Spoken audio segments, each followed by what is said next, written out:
bro.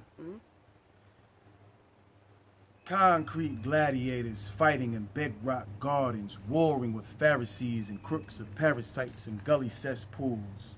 Graffiti eyes of the deceased cry tears of injustice, watering roses blooming through cracked concrete. Panhandlers hustle tickets along rugged brick roads for access to minstrel shows, captured inside theaters of war on Broadway's front row. It's too often we die from sinister snipers engraving our names into bullets before we grow old. If we're not buried alive inside of a cage due to deep-seated rage, labeled as wards of the state, then just maybe we give chance for our lives to unfold and determine our own fate inside of a culture where we have been misplaced. Society tells me that I have an appetite for self-destruction, but instead if they directly ask me, I tell them that the dope, the crime, the mass media perspective of me thugging doesn't feed my true humanitarian hunger for moralizing instruction. These Pharisees detour us like orphans of God and delinquents of heaven, like aimless adolescents, only existing to pick the lock to heaven's gates. They tell us the generational criminality exists in our genes, that by birth we are hoodlums naturally.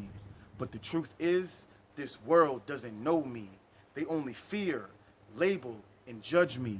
So they use calculated influences from those like my own kind and dehumanizing forms to assault my mind, labeling me as the left hand, keeping me in the dark, away from the right, blind.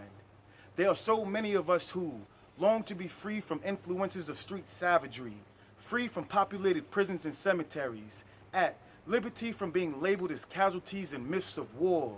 You would never know from the divided struggles that we hide and the deep-seated acts of genocide that there's a yearning for us to rise, climaxing like kings and gods, not street lords and niggas, rising like the clenched fist that we all raise when we harmonize that we are legendary people of color standing unified, formed intimately by our masculine fathers, colored in wombs uniquely by our divine mothers, peeking over those summits in cracked concrete and bedrock stones, no longer dying tales of young black males.